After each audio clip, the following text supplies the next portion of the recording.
Hello, everybody. Welcome back to a brand new episode of the DE podcast. I am back here with Aiken Rage, and today we have a big episode. In the past week, we've had really big games, the All-Star draft, and the NBA trade deadline.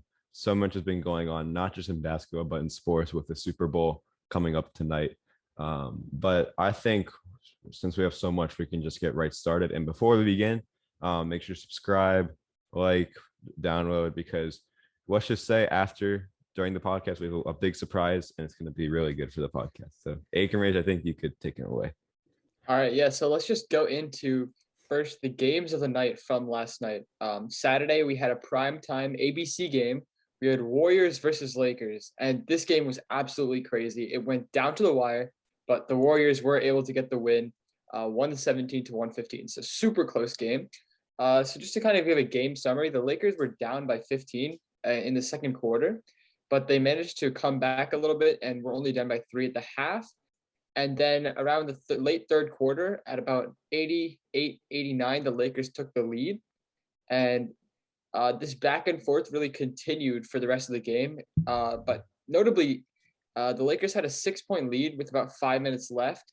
But some absolutely crazy things from Klay Thompson gave them the lead again with about 1 minute remaining, and they were able to close it out. So just go over the leading scorers. Klay Thompson had his best game in his return. I think it's been about 17 games since he returned, and he dropped 33 points with 3 clutch threes in the fourth quarter to both tie and take the lead in the game. Great performance from him. Steph Curry had 24 points. He didn't have that big of an impact after the first half. I think he only scored like 2 or 3 points in the second half, but good game from him overall. LeBron led the Lakers with 26 points, 15 rebounds, and 8 assists. But his performance, honestly, to me, wasn't that good because he shot pretty inefficiently, and he missed a game-tying 3 and a game-tying layup in the final minute. Russell Westbrook had 19, and honestly, it was a good game from him. He was very efficient. He shot 7 of 13 from the field. I would like to see Russell Westbrook have more games like this.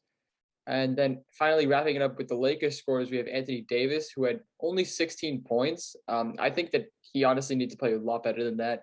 He just shot so many jumpers. Didn't really post up much. Didn't get many layups and dunks.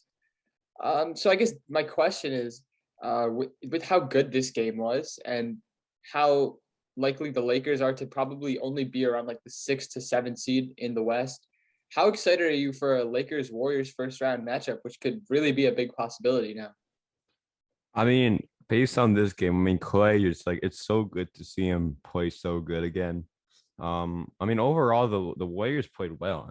Curry played average, I guess. Klay played extremely well. Their rookie, Jonathan Kuminga, he had like 16 or 18 in the first half alone. And then also Steph Curry was out on the bench for most of the fourth quarter, so didn't get too many minutes. But with the Lakers, it did look like Anthony Davis was taking so many jumpers. I watched it. I watched most of the game. So I definitely think that he has to do better than that. But I think it would be a good first round matchup. Definitely something that would be surprising considering the fact that they're two really good teams. But one person that impressed me a lot on the Lakers was Austin Reeves. Austin Reeves, obviously he kind of got more awareness into the league when he made that game-winning 3 against Dallas. But yesterday he had a really beautiful chase down block against Klay, and he played super well overall. So definitely a good steal because he was undrafted. So honestly, I think it would be a good series. I like it because of the star power. Like you have Steph Curry, Klay Thompson, who are both considered all stars. Draymond Green, who has been an all star. Then Andrew Wiggins, a new all star for the Warriors. Right. The Warriors have a lot of depth, a lot of fun players. Gary Payton, Jordan Poole, and then on the Lakers side, you have Anthony Davis, LeBron James, Russell Westbrook. So like that's insane for a first round matchup. If you just think about like the number of all stars, like 7 all stars in a first round matchup, that's just crazy. Yeah, um, I think it would be crazy. I think it kind of just depends on how both teams come into the playoffs, because as we know, the Warriors weren't in the playoffs last year, weren't in the playoffs the year before. So the last time they were in the playoffs was in 2019 when they had their run to the finals. Obviously, lost to the Raptors, which is good. But no, but in all seriousness, unfortunately, Clay got the injury. The Warriors struggled, and I think you have to give credit to their front office, to Steve Kerr, to Bob Myers. I mean, they literally rebuilt this team from the floor up. And after 2019, they dealt with Clay's ACL injury, still kept him. Obviously, traded KD away. But honestly, they have a great team right now. Steph Curry, who's playing pretty well. Klay Thompson, who's coming back strong. Draymond is out with an injury still. And then James Wiseman. So that kind of gives a little hint, like when they come back, they're going to be even better than they already are. Like there's Jordan Poole, Jonathan Kuminga, Gary Payton. So they have like a good young team. And it's not like, oh, this is the 2018 Warriors. Now they're old. Like no, like I mean, I guess you can say that like they have some veterans like Curry and Thompson and Green, but you have young guys, and especially when Curry, Thompson, and Green leave, it's not the Warriors are going to suck completely. I mean, they still have solid players, and I wouldn't be surprised if they go and become like maybe the new generation of the game or something like that. But also, I think we can move on. So speaking of the Raptors, we had a very terrible game last night. We had the Raptors Nuggets game, a crazy close game with the Nuggets winning by 1 point on a game-winning block, which was supposed to be a foul. We don't talk about that. The leading scorers, my all-star snub Pascal Siakam got 35 points and 10. Van Vliet, solid 25. The Raptors should be all-star duo, showed out. Jokic did play really well. I have to give credit to him. 28 points, 15 rebounds, 6 assists, and clutch plays on both ends of the court. Like he's huge, so I think he definitely used his size to his advantage. Raptors 8-game winning streak is snapped. We were going for the league best like 35-game winning streak, but it's all good. But I think I'll start with my opinion. I mean, on the thoughts of the loss and where we stand, I'm actually really happy on the season. I mean, we beat really good teams in our 8-game winning streak, and it wasn't like disappointing. Like we beat the Hornets, we beat Miami, we beat Atlanta, we beat Houston, we beat. I mean, obviously Oh yeah, Houston and the powerhouse Houston. yeah, I know powerhouse Houston, but no, but Houston we beat easily. We beat another bad team pretty easily. I already forgot who, but we beat somebody pretty easily. And I'm not disappointed on this loss because the Nuggets are a really good team, and Jokic definitely played well in the clutch play. I think that there was a foul on that last play, not the block. The block was clean, but right before the block, I think it was Will Barton who was holding on to like shoving Anunoby, and then Anunoby went up and got blocked. But anyway, I'm not really like on where we stand. We're sixth in the East. We're 31 and 24. So definitely are well above 500. We need to play like the Brooklyn Nets in order to be bad, so we're okay. But I think we're a game behind Boston. If Boston loses today, we're 2 games ahead of them.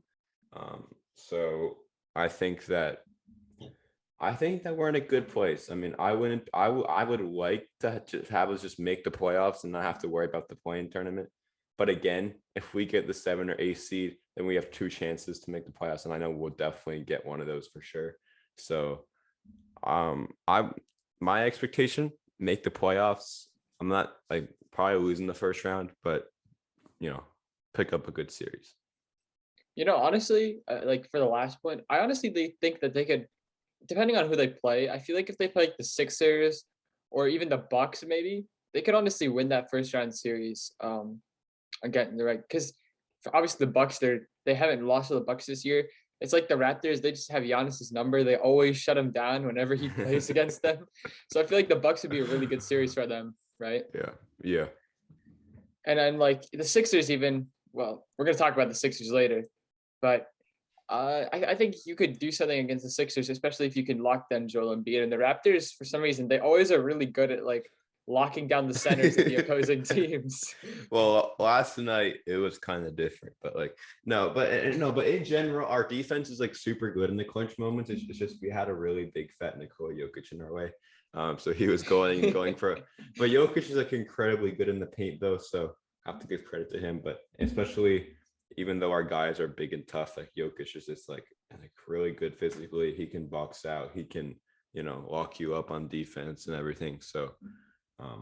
I'm not mad. We played well. But especially now, I mean, we'll talk about it later, but with the trade deadline, we got a decent player, so hopefully he can help us out in that area.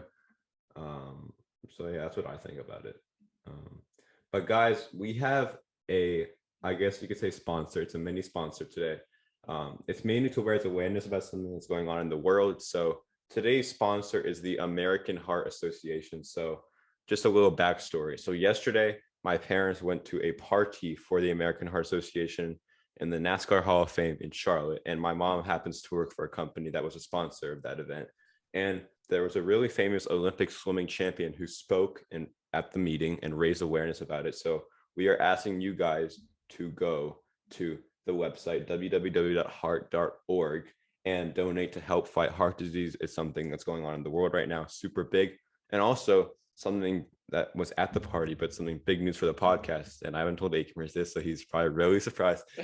But my dad was fortunate enough to talk to the mother of NBA player Solomon Hill, and she promised my dad and me to go reach out to him, Tyrese Maxey, Joel Embiid, and a few other players to come on to the legendary DE podcast in the next probably 6 months. So, we have some big stuff planned.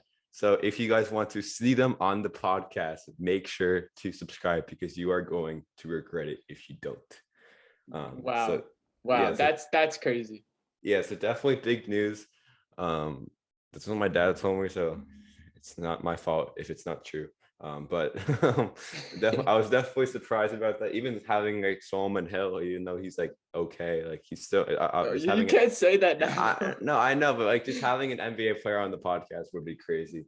But yeah, I think kind of speaking about Joel Embiid and all these players, we can move on to another humongous topic. We have the NBA All-Star Draft. I'm disappointed, but Yikes. obviously I'm rooting for Team LeBron because Freddie's on it. But I'll give a little recap on who's playing for both teams. So we do have we have All-Star replacements. We have LaMelo Ball, DeJounte Murray. I think we already said that, but just another recap. We have them as replacements for Kevin Durant and Draymond Green. And for Kevin Durant, Jason Tatum will be starting in his second All-Star game. So the All-Star draft, Team LeBron, the starters are Giannis Acampo, Stephon Curry, DeMar DeRozan, LeBron, and Jokic. So it's unfair. The reserves, Jimmy Butler, Luka Doncic, Darius Garland, James Harden, Donovan Mitchell, Chris Paul, and Fred VanVleet.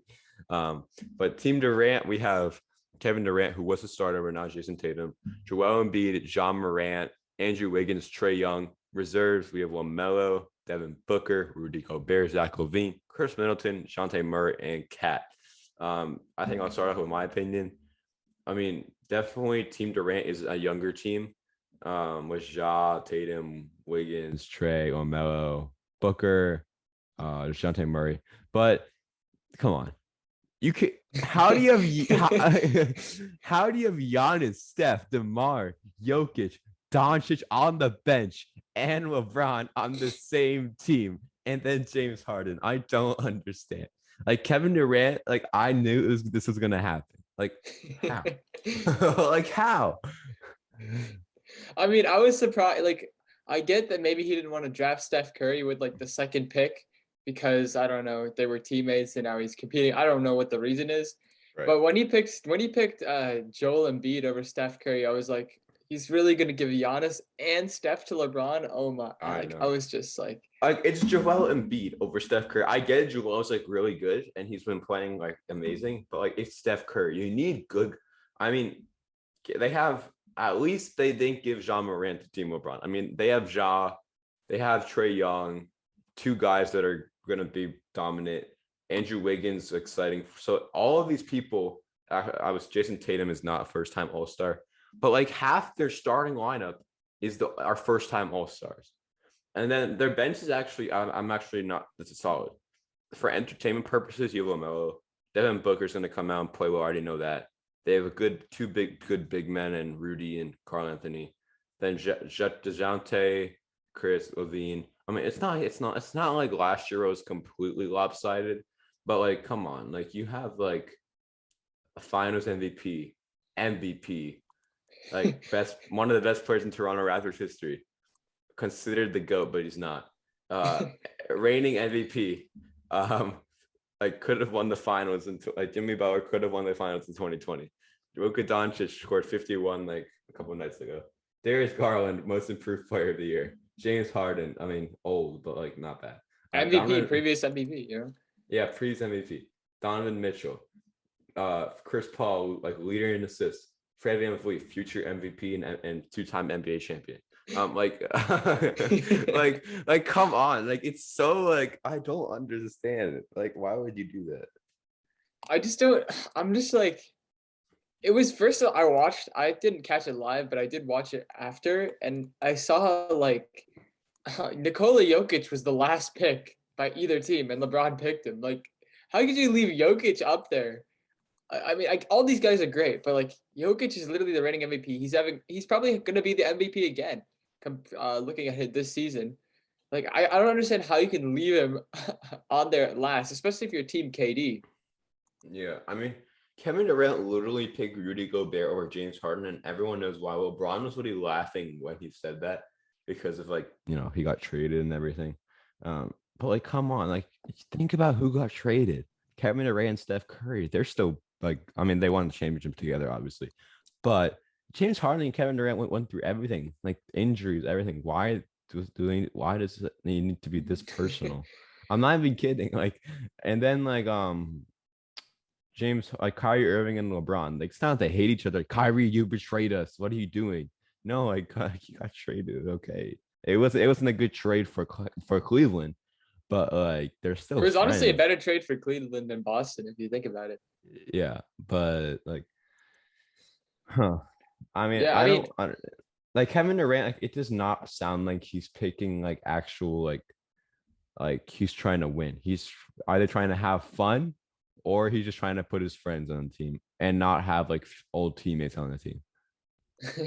yeah, I don't know. I don't know how you don't take James. Like, I get it. I get it that he just left and all that, but you just gotta take him because he's the best player available. And even more than that, like, I just can't believe, like, okay, I get LeBron gets Giannis because he got the first pick, but then after that, I think you got to go to Steph Curry and you got to try and get DeMar DeRozan over someone like, at least you got John Morant, but I think you definitely want DeMar DeRozan over Jason Tatum this year. So hopefully it's still a good game. Hopefully it's nice and competitive, but I think Team LeBron's going to take it again. Yeah, I think we're gonna take it. Yeah, but I I'll think say Team LeBron by 10 points. okay. But also, guys, we didn't really include it in here, but we do have the skills challenge teams. Um, I mean, just like a little recap of them. I mean, we have all of the Acampo brothers. Uh, I don't know why I said Acampo. I'm just so used to it now. But we do have the Antetokounmpo brothers. We have Scotty Barn. Oh, yeah, I have it open right now. We have the Antetokounmpo brothers, Alex, Giannis, and Thanasis. Giannis. Giannis. I think it's Genesis Acampo. But then we have the Rooks. We have Scotty Barnes, Josh Giddey, and Cade Cunningham. And then we have the Cavs, Jared Allen, Darius Garland, and Evan Mobley. So it is live from the land, Cleveland, Saturday, February 19th at 8 p.m. Eastern time. Obviously, we have a Cavs team because it's literally in Cleveland. But I'm super excited because that's going to be super fun. But I mean, the All-Star game has upset me so much. I think we have to kind of move on. But we have the NBA trade deadline. So, wow. Daniel had a lot of tests in school, so he didn't really get a chance to see all the trades. I know the major trades, but so I think we'll start with Sabonis. So I knew Sabonis. I didn't know who those. We have Tyrese Halliburton, Buddy Hield. I didn't know that. Tristan Thompson, and then Sacramento received Domantas Sabonis, Jeremy Lamb, Justin Holiday, and a 2023 second round pick. Okay, I think we can just go trade by trade and kind of just say our thoughts. But in my opinion, I did not know Buddy Hield was in there. I didn't know Jeremy Lamb was in there. But overall, if you wanted to ask me who won the trade, I mean, I think Indiana kind of won the trade because Actually, take that back because of Karis LeVert. But we'll talk about that later. But I mean, hmm, I think the Pacers took away a lot of their talent. They took away Karis LeVert, Domantas Sabonis, Jeremy Lamb. They did bring in young guys and Tyrese Halliburton, Buddy Hield, and I think maybe in the future around Tyrese Halliburton they could like rebuild around him. But I don't know. I think I'm kind of still trying to think on who won the trade, but I kind of think that like it could go either way. For me, I think, yeah, I honestly think it could go either way because, like, here's the thing, right? I don't get why they traded. I get why they traded Tyrese Halliburton, but I don't at the same time. Like, I feel like you should try and trade if you're gonna trade one of your point guards because they both play the same position, Tyrese Halliburton, De'Aaron Fox. I feel like you should try and trade De'Aaron Fox because he's older, and I think Tyrese Halliburton has shown more potential in these past 2 seasons. But I think Buddy Hield, it's good that they got traded him away because he hasn't been having a good season this year, and there's been rumors about him leaving for like I don't even know the past 3 seasons now. Um, Sacramento getting Sabonis is good. They got rid of not Michael Porter Jr. They got rid of Marvin Bagley the third, who was their main big guy. So it was good that they got Sabonis in return, who is definitely going to be an all-star for years to come. Let me see. But the Kings have won 2 games also. Since the trade, they won 2 games with Sabonis and Fox, and they have looked like a pretty good duo. Yeah, I think Sabonis and Fox are a really good duo. But again, I think the Pacers have a lot of young talent. They have Tyrese Halliburton. They have Chris Duarte still, so don't forget about that. So Chris Duarte and Tyrese Halliburton, that would be a really good duo, in my opinion. But seeing how they played in their first 1 to 2 games after the trade, they lost by a lot to the Cavs. They were up by like 25 and then they lost by like 12. So definitely need to work on that. But I mean, yeah, Yeah, I think that the Pacers are more like a long-term thing. You'll see it maybe in the next 3 or 4 years. Whether or not the trade paid off, whether or not Tyrese Halliburton becomes really good, Chris Duarte becomes really good, because they're both like second-year and first-year players. But on the Kings side, I think you got to see whether or not by next season they can really get themselves into the play-in tournament, because Sabonis is not like, how old is Sabonis? I think he's like just about to be 30. I could be wrong. Oh no, he's only 25 actually. Oh, So, he's young. He's young actually. Wait, why does he look so old? Because he's a beard. It's like Steven Adams. Steven Adams looks so old, right? How old is he? Steven Adams is like 27. Wait, Steven Adams is 28 years old. What? He looks like he's like 58. What? It's the beard. I'm telling you, it's the beard. It is the beard. He's 20. Oh my. Doesn't it feel like Steven Adams has been in the league forever? Yeah, he's been in the league when he was like 18. No, he was in the league when he was 17. Dang. And he was the 12th pick. Yeah, I mean, it's weird. I did not realize Sabonis was so young. So maybe this trade is actually way better than I think it is, because since Sabonis is only 25, like that means he hasn't even reached his prime yet. So he has a lot of time. So I think I'm gonna say Sacramento wins right now in the short term, honestly, and then Indiana might win in the long term. But yeah, De'Aaron Fox is 24, so he's not old. He's younger than Sabonis. So I mean, we had rumors that like he wants to leave. In my opinion, if I was him, I wouldn't leave. Now you have you and you're averaging almost 22 points per game. You're having a really good year. I mean, not your best. Last year he averaged 25 points, but I think definitely I wouldn't be surprised. Like they could play together for the next 10 years, like at a decent pace. Yeah, maybe they'll finally make the playoffs. Yeah, maybe. I have never seen them make the playoffs since I was born. So, yeah, I think they could. But I think we can move on to another pretty big trade. We have CJ McCollum traded from the rebuilding Cavaliers. So we have Blazers. I didn't say Cavaliers. The Pelicans received CJ McCollum, Larry Nance Jr., and Tony Snow. And then Portland received Josh Hart, Thomas Satoransky, Nikhil Alexander Walker, Didi Lozada, 2022 first round pick that's protected, and then 2 future second round picks.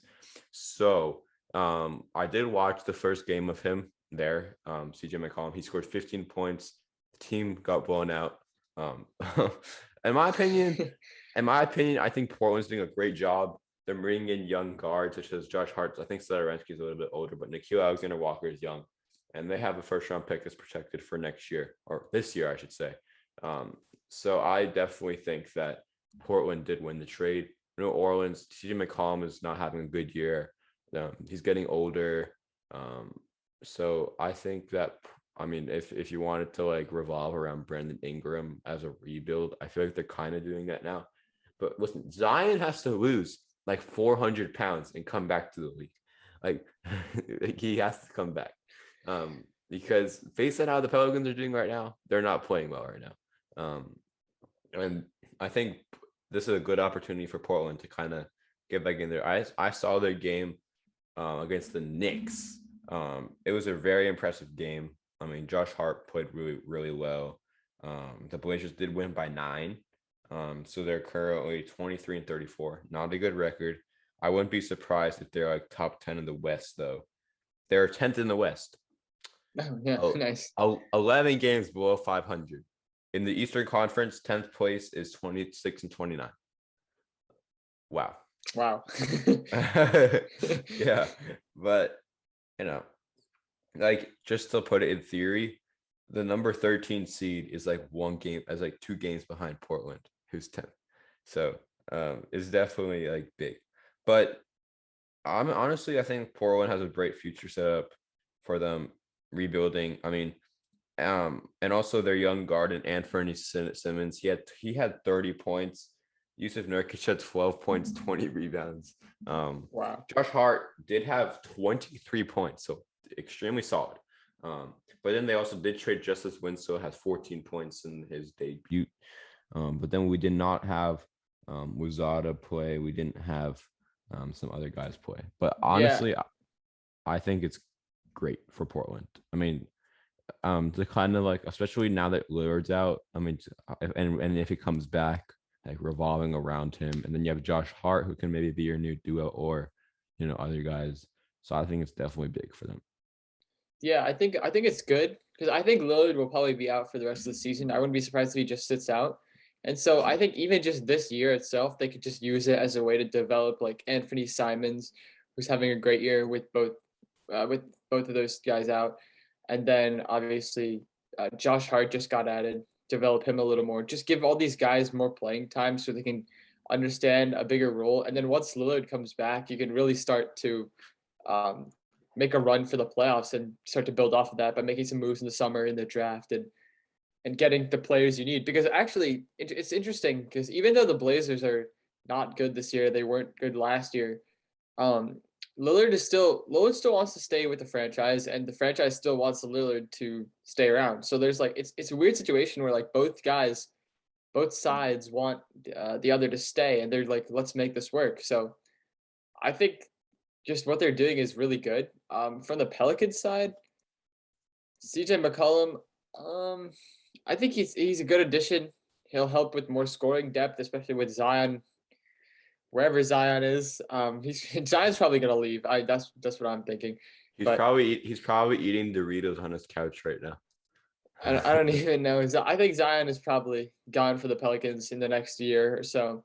But Brandon Ingram, they should be building around him. CJ McCollum will be good, but the Pelicans, they're not close to being even like a 6 seed in the West. So the Blazers, I think, pretty easily win this one. CJ McCollum is kind of old. He's not a good defender. He's really good for teams But that are in the actually, playoffs. the Pelicans are 22-34. They're half a game behind the Blazers, who are 23 and a half games behind the first seed, who are 10th in the West. I don't understand it. It's like the West has like the best teams, but then also the worst teams. Yeah, like the West, like the 10 seed is 23 and a half games behind the first seed. In the East, the 10 seed is 10 games behind the first seed, which is still a Wow. lot, but it's not bad. So, and the 6th seed for the East Raptors are 5 games behind. And then the sixth seed in the West are 15 games behind the first seed. Wow. The 4th seed are 11 games behind the 3rd seed. The 3rd seed is 7 games behind the 1st seed. So I don't think it's because like necessarily because of how bad they are. I think it's because of how good the Suns are. They're 46-10. They're back on another 5-game winning streak. They're 9-1 in their last 10 games. They're 22-5 on the road, 24-5 at home. So honestly, I think the Suns are they look. I wouldn't be surprised. 72-10. They're 46-10, 26-game winning streak. No, but in all seriousness, if they get 70 wins, I would not be surprised. I think it kind of depends on their schedule because they're 46-10. That means they have to be 26-2, which is kind of big. But I won't be surprised. Like, I don't know, you can contradict if you want, but I think that they could be like a 67-15 team. I mean, look, their schedule right now. They're playing the Clippers, the Rockets, the Thunder, the Pelicans, the Jazz. Then they have the Blazers, the Knicks, the Bucks, the Magic, the Heat. Oh, they do have a loss versus the Raptors. The Yeah, Lakers, we'll the see. We'll see about we'll see, that. we'll see, we'll see. Lakers, Pelicans, Rockets, Bulls, Sacramento, Minnesota. So I'm not gonna go on because it's a lot, but like most of them are bad teams. But then at the end of March, they play really good teams, and then they have a hard schedule to close out the season. But like they have like out of like let's just say their next like 20 games, like at least like 12 of them or 14 of them are like, like winnable. So like, or at least guaranteed winnable. So I Yeah, wouldn't be surprised. I think I'm kind of agreeing with you. I think that they'll have like above 65 wins. I know it's really hard to do that even with how good they are right now, but I think they'll be a 65 plus win team, and I think they're definitely going to get to the second round, if not the Western Conference Finals at minimum. But kind of talking a little more about the West, I think we can talk about the Mavericks and what they just recently did at their trade deadline. So Kristaps Porzingis is finally out of Dallas after about 3 years since he was traded. Right, the Knicks traded him while he was still injured to the Mavericks, and now the Mavericks have decided since he's never really returned to what he was during that 2017-18 season. So the Mavericks decided to trade him to the Washington Wizards for Spencer Dinwiddie and Davis Bertans, and Washington got back Kristaps and a 2022 second round pick. So, Daniel, what are your thoughts on that trade? Because honestly, to me, I don't think it's that big a deal. I don't think it really helps either team that much. Yeah, I don't think it really helps either team that much, but like Spencer Dinwiddie is a solid player. I mean, he played well at the beginning of the season and on the Wizards is all I remember about him. Davis Bertans also, but I mean Porzingis, like I haven't really watched him that much, but I heard that he wasn't like that good. They'd help my fantasy team a little bit, but not that good. But I definitely think that like Dallas might have done it better because they got a decent forward in Bertans. Dinwiddie's a good guard with Luka and Brunson. Um, so in my opinion, I don't really know what team won the trade. Probably Dallas but honestly, you never know because maybe Porzingis wanted to be in a better place. He looks super happy right now on the Wizards, so I wouldn't really be surprised on like if either team does good. Yeah, I think Davis Bertans, he's a good shooter. That's why he went to Washington in the first place, because they wanted shooters when they were still trying to, make it to the playoffs. It'd be pretty good. So I think he's a good pickup for them, definitely. And Porzingis, it's an interesting thing. The Washington coach, Wes Unseld Jr., son of the great Wes Unseld, he actually made a comment. He was like, "Oh, I could see Bradley Beal and Kristaps Porzingis being a very similar duo to Nikola Jokic and Jamal Murray." So I want to get your thoughts on that comparison. You really think that something like that, like something as good as that duo, could be possible? Huh. I mean, I wouldn't be surprised about that duo, but like I think first we have to kind of see how they play together, how their chemistry is going to work out, and then we can kind of judge from there. because I think that like both of them, I wouldn't be surprised if they're a good duo. But the Wizards are in a position right now where they can make the play, and I think they're 11th place right now. So I think Porzingis can bring his shooting to, you know, and hopefully he can be more effective. I mean, and everybody keeps forgetting that he's 7'3", like he's huge, so he can like he can post people up, he can box people out, he can defend. So he needs to use his height to his advantage, and then Bradley Beal has to keep doing what he's doing because he's playing well, but his team's not like that good. So he does. I wouldn't be surprised if they turn out to be a really good duo together. Yeah, hopefully Bradley Beal doesn't leave first though, because now he's thinking about like, do I even want to be here in Washington? And that was kind of the reason why they traded for Kristaps Porzingis because they wanted another almost all-star caliber player to convince Bradley Beal to stay. So we'll see. He's out for the season right now, but we'll see if he requests a trade in the offseason. But I think we can move on to some more just trades that happened. The first one was that the Cavs, they are having a great season right now. They're third in the East after losing to the Sixers last night. They just acquired Karis LeVert and a second round pick for the injured Ricky Rubio, a first round pick, and 2 second-round picks. So the Pacers, who obviously had Karis LeVert, got Ricky Rubio, first round pick, and two second-round picks. Cavs got Karis LeVert to add to their enormous depth already. What are your thoughts on that? Cavs definitely won that trade. Um, they have Karis LeVert, Darius Garland, Laurie Markkinen, Yvonne Mobley, and Jared Allen. That's already like a really good starting lineup. And then on the bench, at least next year, and maybe even Colin Sexton will start next year. You never know. But you're gonna have a great team. Bench was just solid. I think during the offseason they should do some like picking around their bench, because if they have a good bench and a good starting lineup, that's gonna be like legendary. But they did lose last night to the Sixers by 10 points. But I mean, the guys that started last night actually, Karis LeVert was on the bench while the starting lineup was Darius Garland, Jared Allen, Yvonne Mobley, Isaac Okoro, and Devon Wade. But then you have Shetty Osman, Kevin Love. So you already have a good, and then Rajon Rondo, obviously. So your team is really good. And I think if Karis LeVert's the sixth man that comes out and plays super well, that's a good team right there. So, and the Cavs are already doing super good. They're third in the East. They're 1 game behind second, 2 games behind first. So, Cavs are definitely making a big statement after their last really bad seasons, obviously after LeBron having to like kind of adjust. But they did a good job. So they went through that rebuilding process for 2 years, and now they're here and they're ready to maybe make the conference finals, and have a chance to maybe go to the finals. Maybe I think they can definitely make the second round.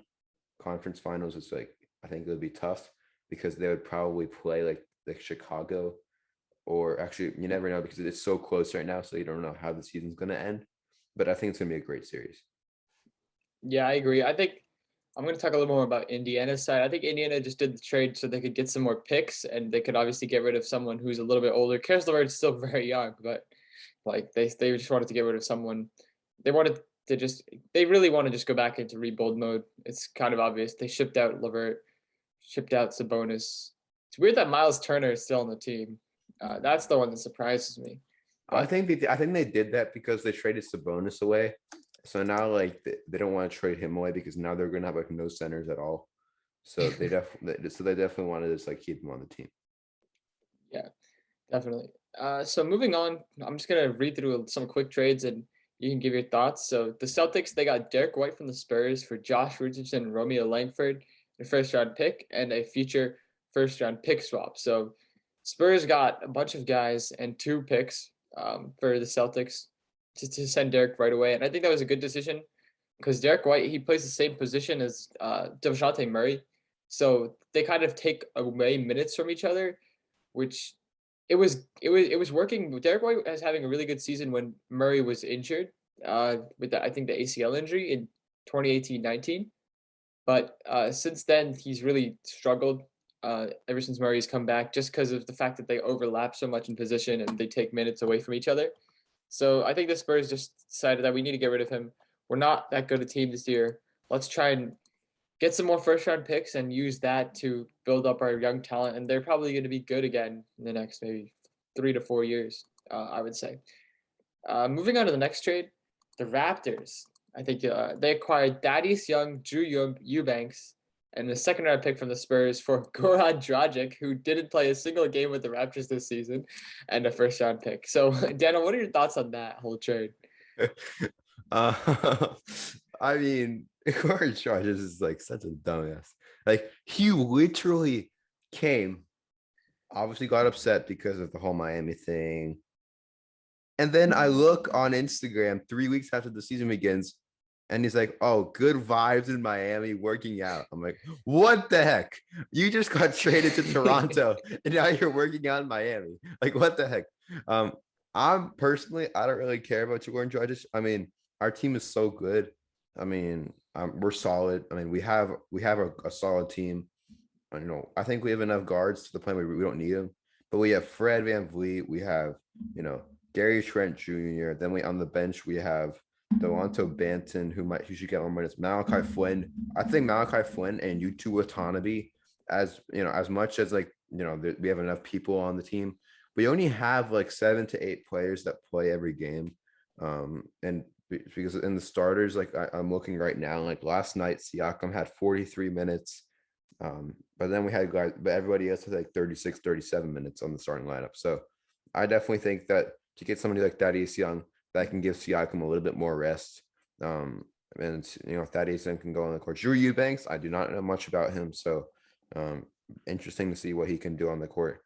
But then obviously we still have Justin Champagnie, who's out, I think, with an injury, or he got moved to the G League, but he was a solid bench player for us. But I think that was a really good trade to get Goran Dragic out of the way. And to finally, I don't think he caused any problems for us. He played the preseason games, and I believe maybe he played 1 or 2 games in the actual season. But I still think that you cannot do that. I just think it was so weird that he did play. Like, why would you not want to play for the Raptors? Yeah, I mean, it's not like the Raptors suck. Like, the Raptors are a good team. Like, they're not a championship caliber team, but playoff caliber team at least. You have an all-star in Fred VanVleet, and maybe an all-star in my opinion in Pascal Siakam, Scotty Barnes, who's top 3 in the rookie of the year race, Gary Trent, who's having the season of his life, OG Anunoby, who's having like the best defensive season of his career, and then your bench, Chris Boucher having the season of his life. Achoa looks really happy in Toronto. In my opinion, I think he should even though he's a center, I think he needs to be quicker on the court. Looks like he's a little bit slower there, but I mean, it's a center. Like, you can't complain. Malachi Flynn is a great shooter. I think he should get more minutes because he's, in the games that he's played, he's definitely showed up. But then you have Delonto Banton, who's another rookie of ours. So I definitely think that, we're a really balanced team. Yeah. It's so weird because, I mean, it's not like I mean, the Raptors, yes, they have good point guards. Fred VanVleet's obviously going to be starting over Goran Dragic, but I think Goran Dragic was just mad that he didn't have a starting spot. But like, I think that's the only reason why he probably didn't play, because he was so used to being the starter in Miami before Kyle Lowry came there. So I don't know. It's just a weird situation because Toronto, I feel like, would be a really good, like, if he wanted to just, he's obviously not gonna be able to play in the playoffs this year because the Spurs are. I doubt the Spurs make it. But I think Toronto would have just been a good place to make another run, honestly. Yeah, because I think I didn't really like Goran Dragic in the lineup. I didn't feel like we had this good chemistry. I mean, he and Scotty Barnes actually were good friends when he was on the team, but I don't really think that he kind of matched the chemistry, in my opinion. So, I mean, he did start in the preseason, and I definitely think that he did. He's also old. You can't forget that he's old. So, I don't think we needed an old guy. I mean, we have a young team. Our best players got drafted in 2016. So it's their 6th year in the league. They still got plenty more. And those are old. And I think our oldest player right now is Kem Birch. But other than that, we have a relatively young team, and they're all in their, and I believe they're all in their 20s right now. So, I think moving on, we have the biggest trade of the century. No, I'm kidding. But we do have the biggest trade of the year. We have James the Beard Harden. He's going to the Dallas Mavericks. No, I'm kidding. He's going to the Philadelphia 76ers. Brooklyn receives the GOAT, Ben Simmons, Seth Curry, not Steph Curry, Seth Curry, Andre Drummond, the 2022 unprotected first round pick, and a 2027 protected first round pick. And then Philadelphia received James Harden. I promise so. So lots of questions, obviously. We have, I think we're talking about our reactions, who won the trade, but the Nets have lost 11 straight games. That's like worse than the Pistons, and they're almost like out of the play-in spot. It almost feels like. So was this net like? Was this trade? Will this trade help? Obviously, with KD injured, and how will James Harden fit with Embiid? And I think I'll answer first. So, in my opinion, my reaction, I wasn't surprised because James Harden definitely wanted to be out of Brooklyn, and I knew Philadelphia was going to be the top spot. I think, Brooklyn or what's the word? There were too many players were given for James Harden. Brooklyn won the trade. In my opinion, Brooklyn won the trade. After Kevin Durant comes back, your starting lineup's going to be Ben Simmons, or excuse me, my bad. Kyrie Irving. I guess Ben Simmons, Kevin Durant. I don't know. Kyrie Irving, Seth Curry, Kevin Durant, Ben Simmons, and like Andre Drummond or Marcus Aldridge. But then you're gonna have Andre Drummond on your bench. You're gonna have Patty Mills on your bench, Nicholas Claxton, Joe Harris. Like if you're Bruce Brown. Exactly. Yeah. So you're already gonna have 10 players who are good, and then there's Cam Thomas who's playing a lot now while Harden and Durant are injured, and he's playing well. So I definitely think that the team is looking bright. Philadelphia, they're still a good team, not gonna lie, but I think they made a mistake of trading away Seth Curry because Seth Curry was playing really well. But you're gonna have a starting lineup along the lines of like James Harden, Danny Green, Joel Embiid, Matisse Thybulle, and I'm probably missing somebody, like somebody else, or Tobias Harris. But definitely trading away, two of your good players for playing in one guy. I mean, actually trading like Ben Simmons was good for them, but I think that's too much for James Harden and Paul Millsap. But in terms of the Sixers, I think that James Harden will fit in fine. I mean, hopefully Joel Embiid can still be that top guy because I think if James Harden is, then they're not going to be good. Because Joel Embiid needs to be better. Who has better chances in the playoffs? I think that Brooklyn has a better chance. And I honestly think that if the whole team's healthy, they'll definitely be better. I think the chemistry will be great between I think Seth Curry and Kevin Durant. I'm trying to think. So I could obviously Steph and Durant, but I think Seth Curry can be like the Steph Curry and the Kevin Durant. Like not because they're brothers, but because I feel like they have like the same game. Like can shoot well from three. I think Seth Curry can do a little bit more in the paint, but I definitely think that they're good. Andre Drummond, so like bouncing off of them. And then if Ben Simmons comes back, seeing if he can make his fifth career three in the season. But I did see an interview with Steve Nash, and Steve Nash said he doesn't care about Ben's shooting. He said that like Ben Simmons, he said he doesn't care about his shooting. He says that he likes the other part. It's not like shooting's gonna like define him. It kind of has, but like you know what he means. Like, Yeah. It definitely he can rebound, he can pass. He's actually really good at passing. He's gotten a couple triple doubles before. He can score in the paint. So honestly, I definitely think that Brooklyn won. Yeah, so I guess I'll go over my reaction. I was just like, why did the Sixers give up so much stuff? Like they didn't just give up players, they gave up picks too. And I feel like that's just too much. Like Ben Simmons, yeah, obviously Ben Simmons is gonna be going in the trade. So that's fine. I can understand like Andre Drummond, sure. You don't really need an Andre Drummond when you have Joel Embiid. Seth Curry, it's good and bad because it's like he was playing really well for them. He's a good asset, but if you have to include him, you do. But having to put 2 first-round picks in there also, I feel like just hurts them even more. Because a lot, and even now, especially nowadays, like you're seeing all these teams pick up guys who were like low first-round pick, low second-round picks, undrafted players, and they're all turning out to be really, really good. So I feel like nowadays, for all these good teams, if you want to get like additional, I guess, players that are going to play well for you, you go for those low first round picks, those undrafted free agents, and add them to your team. So I don't think that it was great to send 2 picks. One should have been the max. I don't know why they wanted Paul Millsap, because Paul Millsap has not been very good for quite a few years now in terms of what he was with the Jazz when he was an All-Star and all that. But I think James Harden, yeah, it's nice that they finally got him. They wanted to get him like last year when Harden was still in the Rockets. They should have just done it then. They should have gotten rid of Ben Simmons, got James Harden, not have to worry about overpay, because back then James Harden was still like an MVP candidate every single year. So I think it could be a good trade. I think in the short term it's going to help the Sixers a little more, just because of the fact that with Kevin Durant being injured a lot, Ben Simmons, I don't know if he's going to come back this season even, and Kyrie Irving playing half the games in the year. There's just no way like you can have a team that goes to the Western Conference Finals like that, unless Kevin Durant is putting on another insane performance. The Eastern Conference Finals.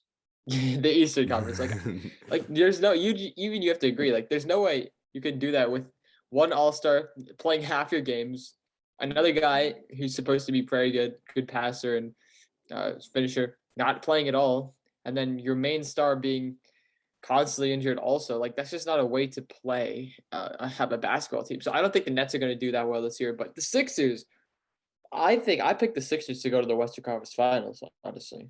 Or Eastern Conference Finals. You keep saying you keep saying Eastern Conference Finals. Yeah, I think the Sixers could make it though. I think it'll be the Sixers versus the Bulls in the Eastern Conference Finals, because Joel Embiid is having like the best year of his career. I want him to get the MVP. It's Sixers versus Raptors. What the heck? I think the Sixers are gonna play the Raptors in the first round, 3 versus 6. Just watch. That would be a good series too, though. Fred VanVleet goes off. Oh yeah. But I liked your point about James Harden. Like, I don't think you can. James Harden should not be the leading scorer, honestly. Like, I think it has to be Joel Embiid, right? Yeah, definitely. I mean, but crazy trade. Hopefully, Harden can get some motivation and get back to his Houston days. We'll see. I mean, maybe Joel Embiid will inspire him to do a little more. Right now, the Sixers, they're the 5th seed, but they're in a 3-way tie with the Cavs and the Bucks, and only 2 games behind the Heat. So they could be the 1 seed in like 5 games from now. So we'll see what happens. But that was just a crazy trade. I know there were rumors and stuff, but I did not think that they would actually do it. Like, it was 1 hour before the trade deadline, and they were like, I saw the report. I was like, why'd they do it so late? Like, I thought they were gonna do it like a day before. Yeah. Yeah, the trade deadline's always like kind of confusing. The Lakers still didn't make any moves. Yeah, I know they have to. LeBron's like so upset. But guys, I think that's gonna end the podcast for today. Definitely a packed podcast. Hope you guys enjoyed it. Make sure to subscribe, like the video on YouTube, on Instagram, posting some more content on there, and then on Spotify, obviously download it. So that being said, everybody, me and Acre will see you guys next week. Bye.